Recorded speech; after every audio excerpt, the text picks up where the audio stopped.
I believed God through my dad. I was really on my father's faith all my life. When I got 16, he was tragically murdered.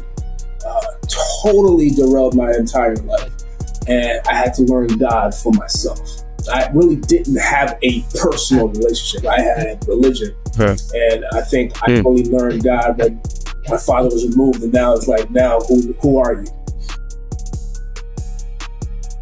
Welcome to another episode of the Discipline Man podcast, where we talk about discipline, mindset, and the profound impact they have on manhood. We know manhood doesn't look the same for everyone, and real strength lies in authenticity and personal truth. So join us for another enriching conversation about how real men think, how we feel, and how we navigate the complexities of modern masculinity. Now, we have a very special guest on today. It's so interesting. I was doing some research on social media, and I came across this audio of Nipsey Hussle, which is hilarious because I was getting ready to use the audio for something else. And I come across this gentleman and started to do some research on him and who he was. And I'm like, questioning myself, like, what doesn't this man do? And so I started to dive in a little bit, and I find that he's an educator, an educational consultant. He's mentoring over 5,300 doctoral students. He's a speaker, just generally one of the most well-rounded human beings I've ever come across. And I don't know how much stuff I haven't mentioned, but I know there's going to be a lot. Welcome to the show, Dr. Emmanuel Cherilien, also known as Dr. Tank, which I've learned stands for Teaching, Advocacy, and Necessary Knowledge. Welcome to the show, bro. Man, you did your homework. Thank you so much. And it's an honor to be on your platform, and I look forward to this discussion today. For sure.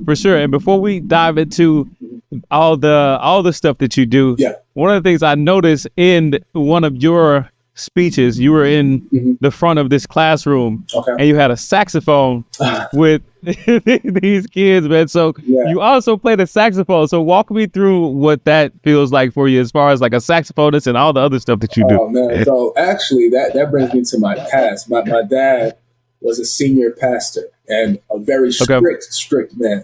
And so it wasn't by choice. He told you what you're going to do and who you're going to be. And so he told us that God called him to open up a church. And at this time, none of us played music. He said, you will be the musicians. And we're like, what? Wow. And so I think I was 7 years old. And he was like, this is what you'll be playing. So my brothers, this is what you'll be playing. And within about a year, we were playing in the church. So I probably was playing in the church by like 8 years old. And so, I play 8 instruments, saxophone, trumpet, clarinet, flute, violin, organ, keyboard, like you just name it. That's ridiculous. And all of my siblings are the same way. We all play multiple instruments. And so that's kind of how that started. As I navigated through life, I kind of got away from it. But every time I speak to like little kids, I try to always push performing arts. It saved my life, kept me busy. And so that's something that I try to coach and garner kids to start looking into at a young age. For sure. You just mentioned it saved your life. Can you tell me a little bit more about that? Yeah, because I'm from Elizabeth, New Jersey. Anyone to know, that's an inner city tough area right outside of Newark. And there's just a lot of things that you can get caught up and jammed up in the streets with. And because I had to learn music, now I'm in band, I'm in jazz band, I'm in marching band, and I'm practicing. And so when my friends are going out, I had rehearsals or I had performances.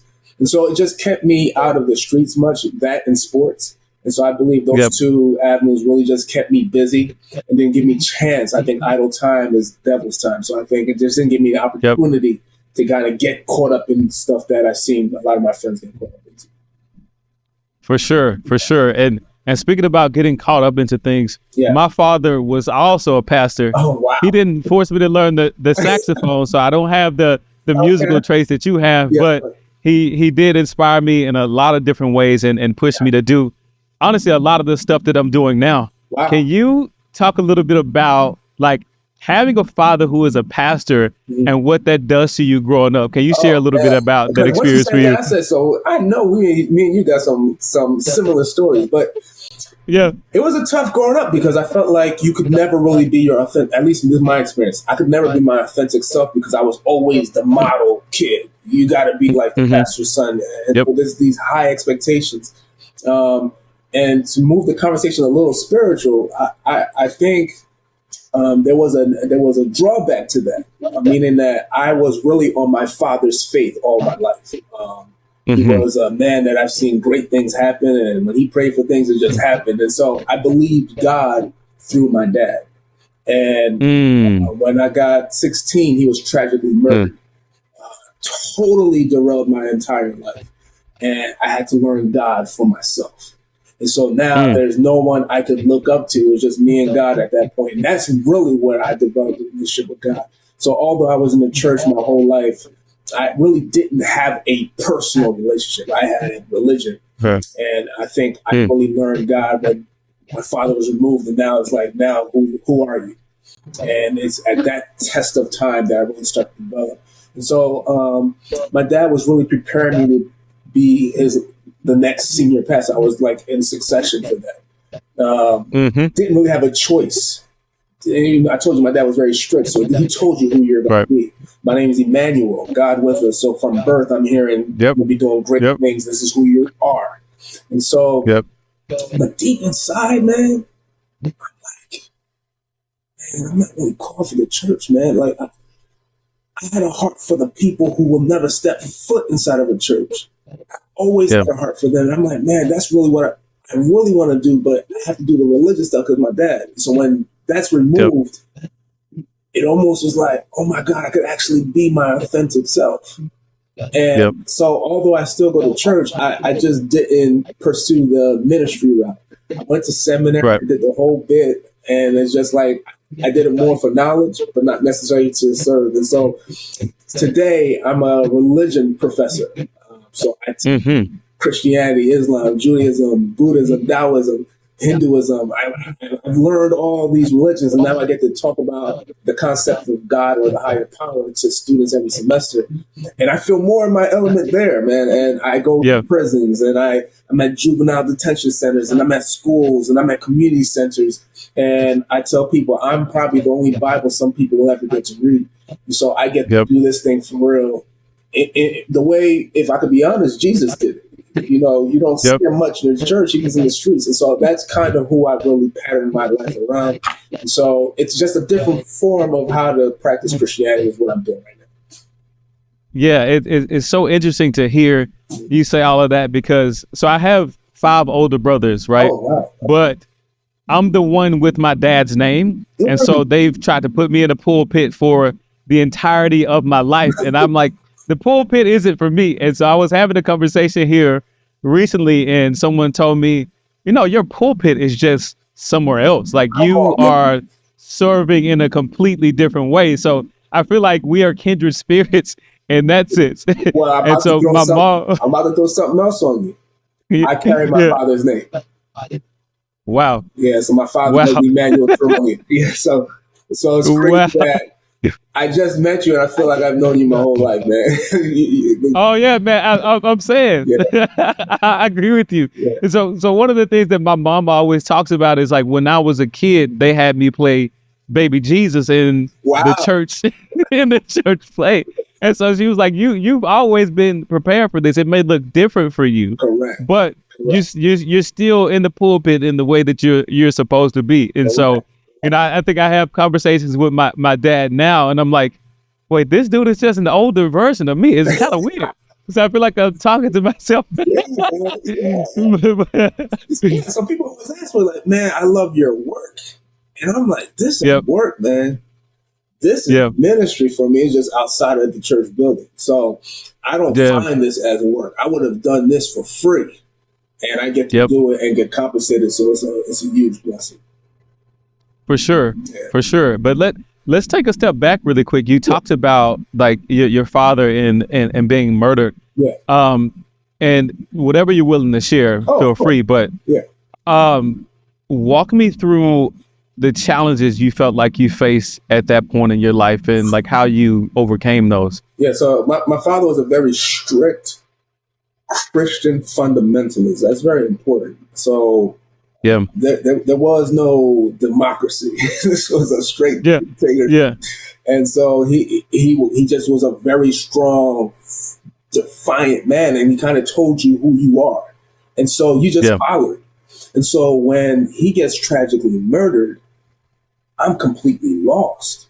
I'm in a world that I don't have a leader. I don't know who I was. And so it derailed my older brother. He's now facing 40 years in prison. Because there's no guide. It's the same background, same growing up in the same household, but he took a turn for the worse.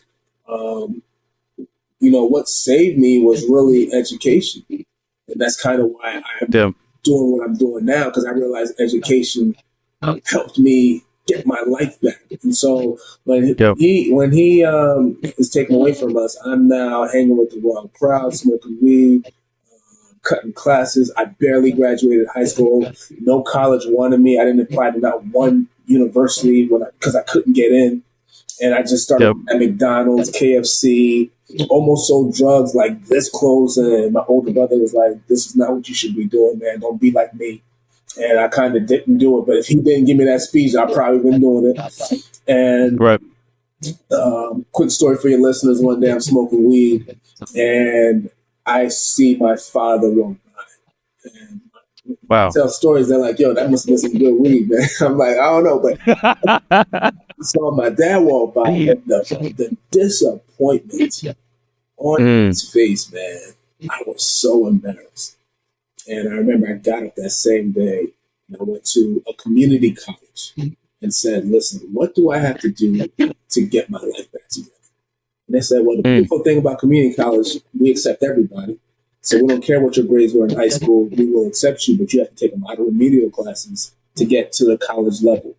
And that's what I did. I took a lot of non-credit courses, and I realized college wasn't that hard. I was like, "Yo, all you gotta do is read a book and tell them what you read." So then I transferred into a 4-year university, William Patterson University. From there, I was like, "This ain't bad." I went to Rutgers, got my master's, and then 2020, I finished with my doctorate in education. And so education is really what opened the whole world to me. If that community college didn't give me a chance, I don't know where I would be right now. So I now take that message to elementary schools, middle schools, high schools. We sell, and not to go on a tangent, but it's just something I just thought about right now. We sell a lot of 1% dreams in the inner city, especially to our young boys. I go to any hood you take me to, whatever hood, Detroit, LA, Flint, Michigan, Newark, New Jersey. You take me anywhere and bring me a bunch of black boys and ask them what they want to be when they grow up. You're going to get 4 answers. You're going to get NFL, you're going to get NBA, you're going to get a rapper or a singer or entertainer. And then now this new one that I'm hearing a lot is like influencer, like YouTuber or something like that.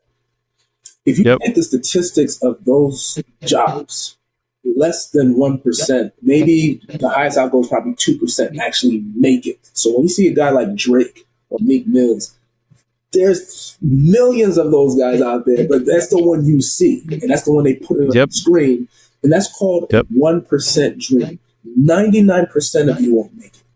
And so if you don't have a strong backup plan, you become that guy on the street corner. Because I'm pretty sure if you take that guy on that street corner and ask him who he wanted to be at your age, he's going to say those 4 answers. So what's happening is we have a generation of kids growing up with no backup plans.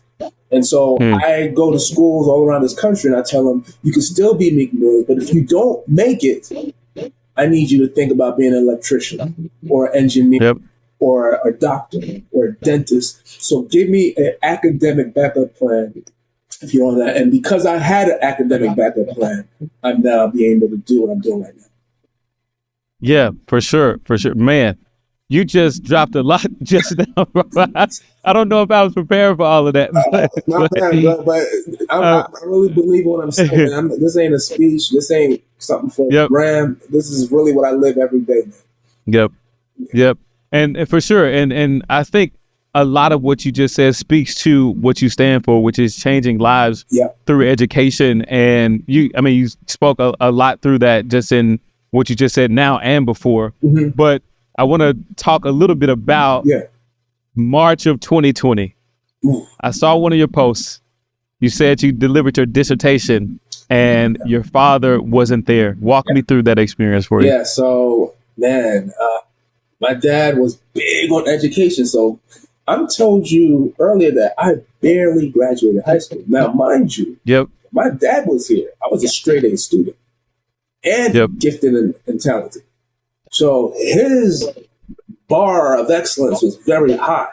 And that's one thing I tell parents all the time. If you tell me your kids are average, your bar is too low.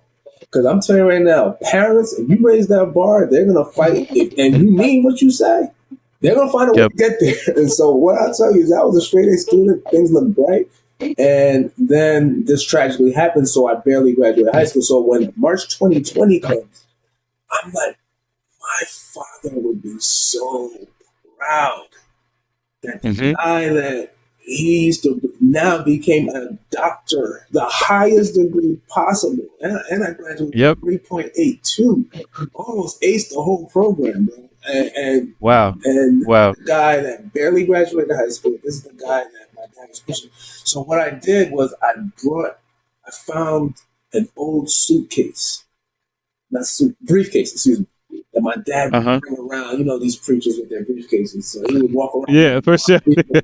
So I walked up in there in my dissertation defense and brought a piece of my dad with me and defended in a room full of white folks talking about the barriers to college enrollment for Black boys. And I just felt his presence in the room. I just knew he was in heaven smiling down. But it was just a powerful moment, not only for me, but for my family. You know, my father came to this country with nothing. Not even a suitcase, just a dream. And that's real. He came only with paperwork and the clothes on his back. And now I have his sons. I'm now a doctor of education. My brother is a sergeant for our homicide unit for detectives. My other brother is a homicide detective, and we all kind of went in this field because we lost our father tragically. So now both my brothers are in the business of finding people that murder people, right? And so it's just... And we're just trying to fulfill the opportunity that he gave us, man. And so, March 2020 is a big deal for me. And briefly after that, I quit my job, 6 figures, walked away from it all. I'm in pursuit of life, changing lives through education. Since I was able to get this opportunity, I want to give it to as many kids as possible. Wow. Amazing. Yeah.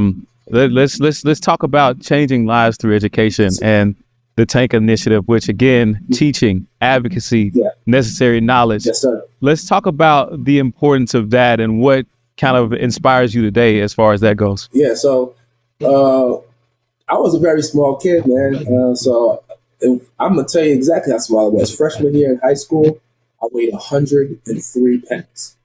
I was... Wait, 103? 103 pounds. Yes. Yeah, that's how small I was. I got bullied. I could fight though, so I wasn't losing fight. But you know, so my last name's Cherilien, and his 4 brothers. So they wouldn't even call us Cherilien; they would call us the Somalian brothers, and that was just a joke at that time that we were in and stuff like. And so I was just like, bro, I need to change my life. And so I committed myself to the weight room, and so my senior year, I wasn't that much bigger, but I put on 50 pounds. So 150, and I could bench press 300 pounds though, twice my size. Oh wow! And everybody's like, "Yo, this dude became a tank," because they saw the 103-pound kid. And so what I did, I said, you know what? When I get educated, I don't want to forget that scrawny kid from Elizabeth from the hood, and I don't want me to get so high that when I'm now sit on the board of directors and forget that kid. So I'm going to drag with me everywhere I go. I'm going to put a doctor in front of that kid. So Dr. Tank is really my street name with a PhD in front of it. And so what I did was I took the Tank and turned it into an acronym: T for teaching, A for advocacy, N for necessary, K for knowledge. And I literally go around the country and do exactly that. I teach, I advocate for communities. I become a voice, not for the voiceless, but a voice with the voiceless. And then I put necessary knowledge, man, things that schools are afraid to talk about. My company, that's exactly what we're going to talk about. We're going to talk about race. We're going to talk about gender. We're going to talk about culture. We're going to talk about curriculum. We're going to talk about things that this school is not really designed for minority students. And some leaders uncomfortable, but after we have these conversations, we then start talking about how we can make it a more inclusive environment for our students. Got it. And you just mentioned voice with the voiceless versus voice for the voiceless. Can you dive into a little bit about the difference there? I got corrected, bro. That's exactly what happened. I used to go around the country talking about I am the voice for the voiceless. And one day I'm speaking to a room full of ex-offenders. And I get up, I do my thing, and I'm like, I'm the voice for the voiceless. And everybody's clapping. There's one guy raised his hand and said, man, I got a mouth. I'm like, what you mean? He's like, I don't need you to speak for me. I got my own mouth. If you really care about me, speak with me. Don't speak for me. Man, a game changer for me, man. I was like, I never saw it like that. Like, I was trying to speak for you, but I haven't really walked in your shoes. I've never been locked up a day in my life. How can I really speak for you? So how about I let you speak and I can fill in the gaps when I'm needed? And so I am with you as a support system. And so I changed my whole paradigm as how I view how I'm helping these students as well as the offenders and ex-offenders and really just changed the way I approach it now.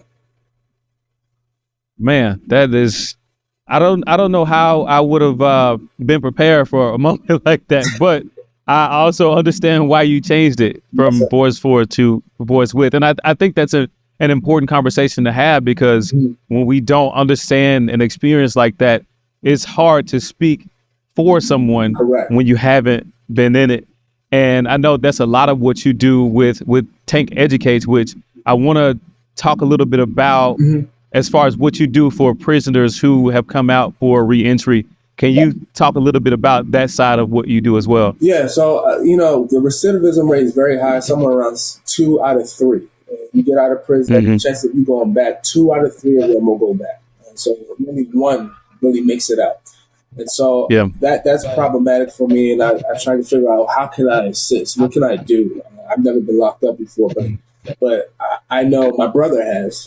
And I seen some of the traps that was set up for him systemically that made him go back. I don't know how much time I have, but I think the story is important enough to share, that he comes out of prison and he's like, all right, I'm going to try to turn my life around. And so I'm going to try to go get a job. And then every job application asked him, did he have a record? And once he put yes, it was over right there. There was no interview. So he was like, man, maybe let me go back to school. And then he was informed financial aid doesn't give aid to ex-offenders.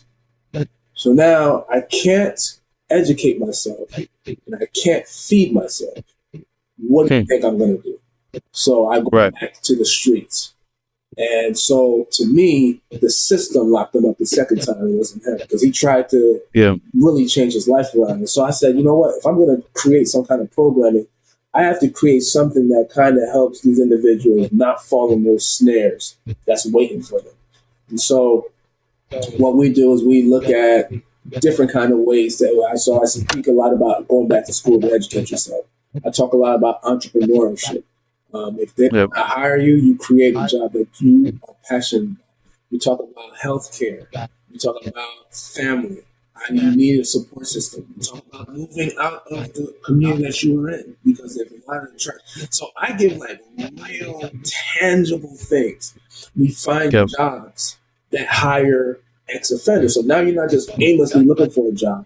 I'm telling you, this job right here hires people who've been locked up before. So now that barrier's away. So now you have a real chance at gainfully being employed, right? And we're not just looking for jobs, we're looking for careers. Because jobs, you're going to quit in about 6 months. But if you have a thing that has a trajectory where you can move up, then you're apt to stay. So these are some of the things the soft skills really that we're trying to push with our ex-offender population to help them not only get their life back, but not to go back to prison. Got it. And what do you find might be the biggest challenges in keeping them from going back? Man, it's getting them to move. Yeah. I can teach you all day long, but if you hang around the same mindset, the same people who you were probably with when you did get locked up, Right. it's Right. hard for you to change your life. So one of the things that I try to push is for them to move out. But again, it's layers to this. How can I move anywhere without any money?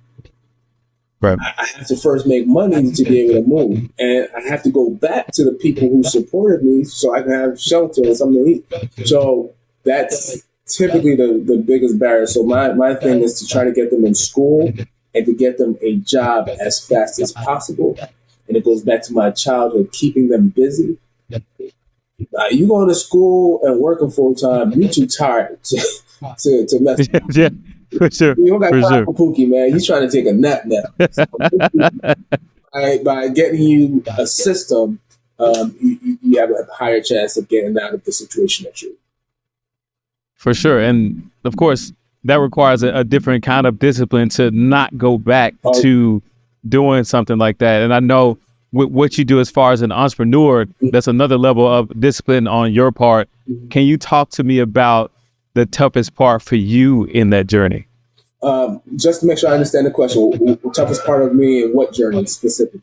And in assisting ex-offenders from going back. Yeah. And the work that you do, generally speaking. Yeah, so I think I have privilege. There's no other way to say it. I have privilege, man. I know my father. I know my mother. I was raised in the church. I knew good from bad. I didn't quite see a lot of negativity. I didn't see drugs. I didn't see my dad as an alcoholic. I didn't see a lot of traumatic things. And adverse experiences can affect an individual. And so what sometimes I feel is that maybe they think I don't understand because you had both parents in the house. You lived like the Huxtables and you went to school and went to college and you trying to mentor someone that had a completely different life than you. And I tell them all the time, I don't have to go through what you have to tell you which way is the right way. Right. Sometimes I could just tell you this is the right way. Whether I traveled and went through or got lost, it doesn't matter. If this is the destination, this is the destination. So I think sometimes I have to relate to their experiences, and sometimes, especially in the beginning, they don't trust me. They think I'm working with a man. And the name of your podcast, I believe, is The Disciplined Man. Is that correct? That's it. And so that's another big barrier is that a lot of these individuals are not disciplined. No one ever taught them discipline. So they've been living on their own terms, doing what they want to do when they want for 18, 25 years. And now I'm trying to put them on a schedule. And now I'm trying to tell them that you need to be feeding yourself physically, mentally, and spiritually if you want to be whole. A lot of you guys are, I look strong, but you're weak mentally. I can break down. Those muscles don't scare me because mentally and spiritually you're weak. You need to work out physically. You need to work out mentally. You need to work out spiritually. And how do I do that? When was the last time you read a book? It's been a while. I need you to read. Suggestions of reading. When was the last time you prayed? I'm not necessarily concerned about who they're praying to. There's some peace that comes when you're just alone with God. And that is needed. And so when I tell them I don't grab my phone in the morning and my feet don't hit the ground until I pray. I've learned to discipline myself. Nothing comes before me praying. I don't say good morning to people. I don't grab my cell phone. I don't go to Instagram. I don't even put my feet on the ground. I pray first. And I start that discipline. And then I get up and then I do all that. Then I go to the gym. Whenever I sleep, I'm in the gym. I'm physically getting myself right. I'm spiritually getting right. And then I'm always pushing myself mentally. Man. I'm reading, I'm researching to keep my brain active. So That's what's going to make me whole. And then once you become whole, then you can do what you're supposed to do in this world. Because we all have in the same. Yeah. And so that discipline is another thing that's a challenge, but that's how you can start getting yourself on a system so you can start doing what you need to do. Mm-hmm. So two things based on what you said. You are a mentor and then you're setting an example, right?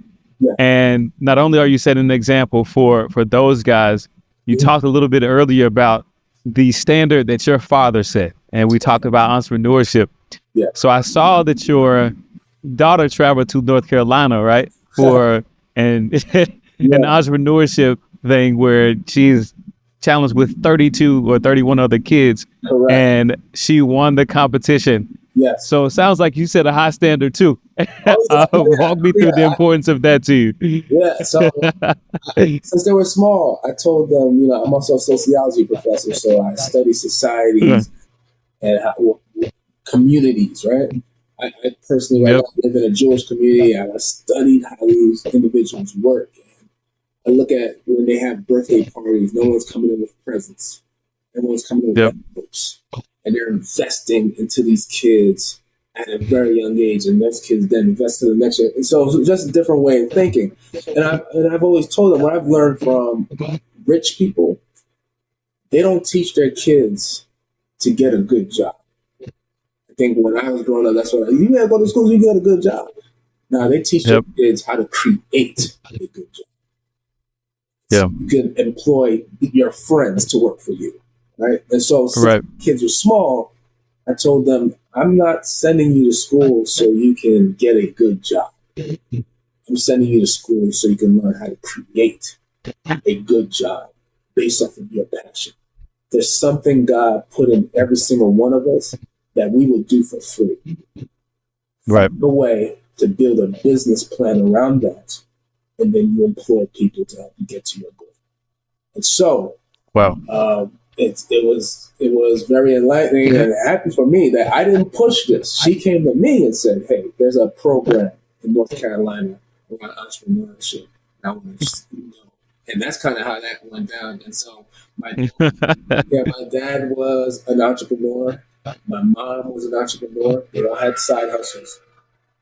I'm doing it, and to now see it go third generation, that's a big deal for me. So I really hope. And I told them if they want to work at a job so much, they can work at my company and be my employee. Yeah. I love it. Yeah. Literally changing lives through education, even at home. That's I'm going to read something to you really quick. And I want to hear from you exactly what this means. Okay. Education must focus on personalized learning and advocacy, so students are empowered with the necessary knowledge and skills to successfully reach their goals. When you hear that back from your perspective, what exactly does that mean? It kind of goes back to what I have a problem with schools right now. Schools tend to be this one size fits all. Everyone is doing the same thing, learning the same thing, and we don't care about your gifts. You all are going to get the same information the same way. So what I push to teachers and principals and superintendents and school leaders is that we have to start making education more personalized. We need to learn the students, learn who is musically inclined, who is better with their hands, who are thinkers, who are writers. So that way the education track can actually be something that's going to keep them engaged. The reason why kids are bored or dropping out because they don't relate to the information. And so I think education needs to be more personalized, more customized to the experience. And the way that's going to happen is for teachers to better engage and know the students that's in the classroom. There's no way that we just have this curriculum or agenda. We don't care who's walking in and everyone's getting it.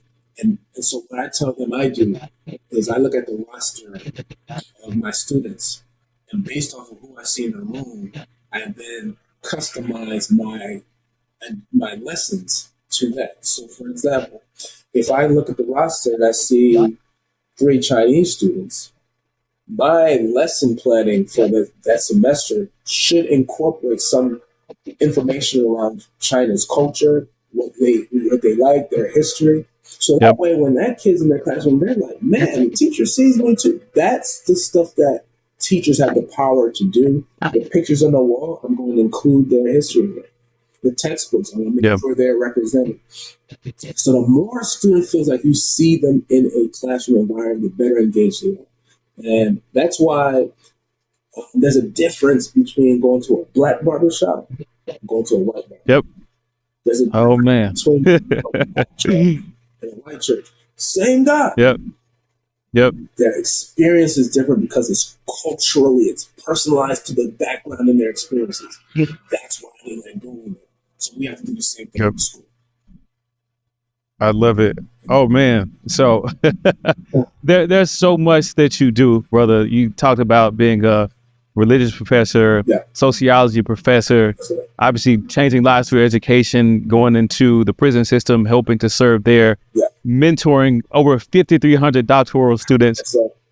And saxophone is playing 8. Like the list goes on and on. So I think I would be remiss by saying your father would most certainly be proud of you. And I know you know that already, but I think it's an important time to say that, because just looking at you and the impact that you have overall and the ripple effects I think that'll have from the education system, and then from the prison pipeline, and then even coming out into reentry programs, the work that you're doing, I think more and more people obviously need to know about you and what you do. Thank you. But with that said, what is the legacy you want to leave behind, Dr. Tech? Man, I just want someone to say, man, this brother tried, man. He saw things that was ailing his community, and he literally lived a life to kind of address as much as he could. And if they say that, I've done my job, right? And so my thing, I want to just make sure that school curriculums change, the curriculum change. We approach minority education differently.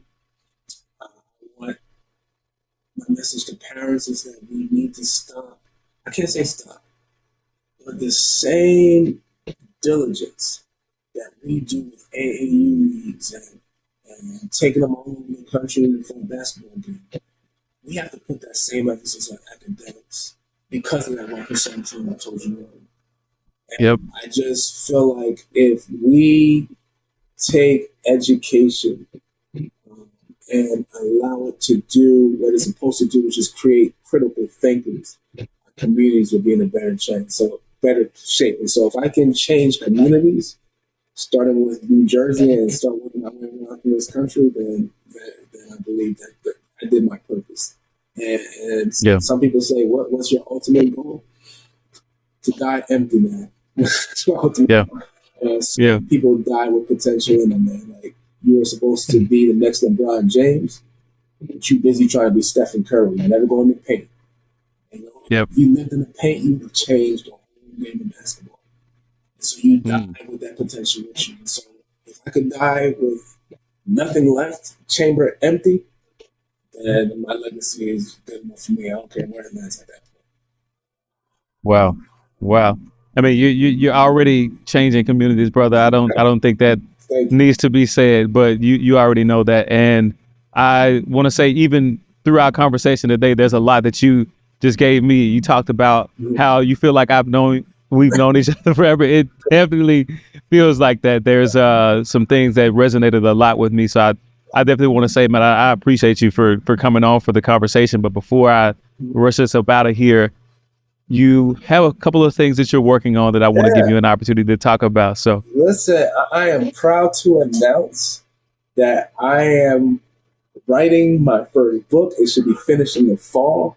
You can pre-order and get your copies on my website, www.tankeducates with 2 D's, EDDUCATES.com. This book really incorporates a lot of things we talked about today, but it really goes more in depth in the complexities of how education saved my life and what I'm doing today in my work, and why it's so important that schools all over the country need to take culturally relevant pedagogy and incorporate it into their system. And so it's a great book for kids, great book for parents, great book for school leaders as well as organizational leaders. So any walk of life, I think you'll benefit of what we're going to be discussing in this book, and I believe it will change your life. And so, yes, go on my website, pre-order. If you pre-order, you get an autographed copy from me, and fall 2024 is when we'll launch out. So I look forward to your support. Man, I'll say first and foremost, you got my support, brother. So I got you. Thank you. Yeah, for sure. Yeah. Again, definitely appreciate you coming on today. This conversation has been even more than I thought it was going to be, which I knew it was going to be a great conversation nonetheless. But I knew it was a moment for us to sit down and really talk to people about entrepreneurship, education, and everything in between. So definitely want to say I appreciate you for joining us, everybody. This has been Dr. Tank. And make sure you say the doctor. For sure. Remember all, discipline equals freedom. And while manhood may look different for each of us, the core values of authenticity, integrity, and discipline remain universal. We are the Disciplined Man, and this is what real men think. Dr. Tank, thank you again, brother. Appreciate you, man.